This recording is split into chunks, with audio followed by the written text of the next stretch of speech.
We're Debbie and Dr. Rob, transformational leaders in Jungian spiritual psychology, helping you have more love, more success, and more creativity in your life. You can create a life that you love. Discover your true self and the creative power of your mind to live your full potential.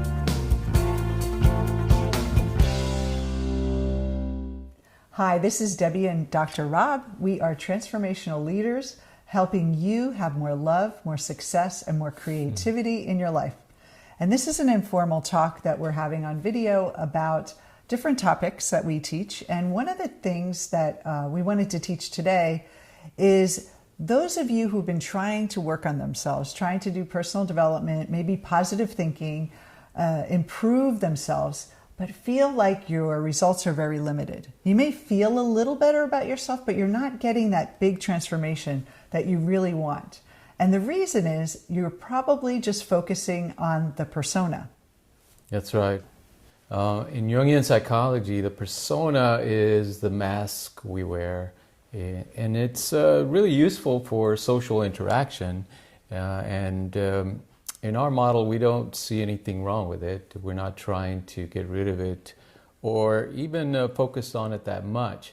It is important to understand it in order for us to be able to go deeper, because really what happens is we identify with it. Mm-hmm. We believe that we are the persona, that we are the mask that we wear in social situations. And of course, in personal development, if we're only working at that level, that's not going to get us very far. And the persona is just such a small part of who we are. Yeah. And so many of you might be thinking, well, I do work on a little deeper level. I work on the unconscious, and I'm changing my patterns, my unconscious blocks, and all those things. But if you really think about it, you're still working on the persona, this identity that you think is who you are based on your personal history, what happened to you, and you're very limited to what you can create because you're still identifying with this very, very small part of yourself.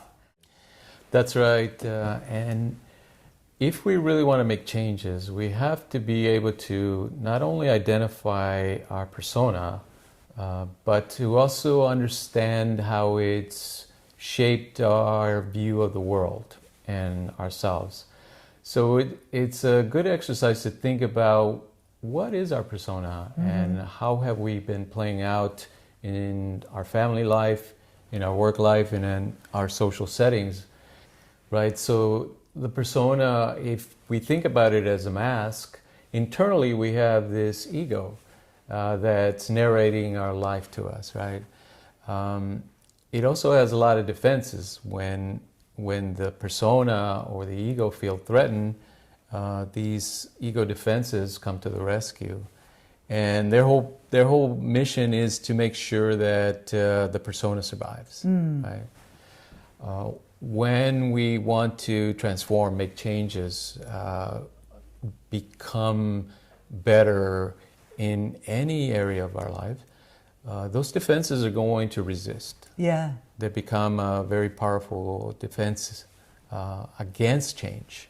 And so when people are talking about, making themselves a better person or being more confident or having more things in their life, they're facing those ego defenses, and it only really wants you to stay on the surface. And so we're naturally defending against any kind of deeper work anyway. So a lot of people think, well, I'm good enough. And if you've told yourself, I know that, and I'm good enough, and I've done enough work, and I love myself, but you're still not getting the result, that means you're really not seeing the whole picture of who you are. And we don't want to just identify with the persona because we have so much more to us. And one of the problems with focusing on the persona is that you're still trying to get something from the outside world that defines you. So if you have the relationship you want, that defines you. If you have money, that more money, then you have a better persona. And that really leaves you in a powerless place because you're not really owning your own power. You're giving it out to the world and attached to those things out there.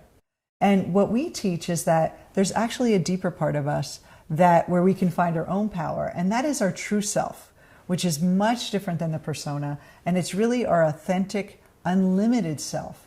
And so instead of just trying to be a little more positive and shining up that surface self, you're actually getting into your true power. That's right. So here's an exercise for you. Think about 3 areas of your life: your family life, your work life, and your social life.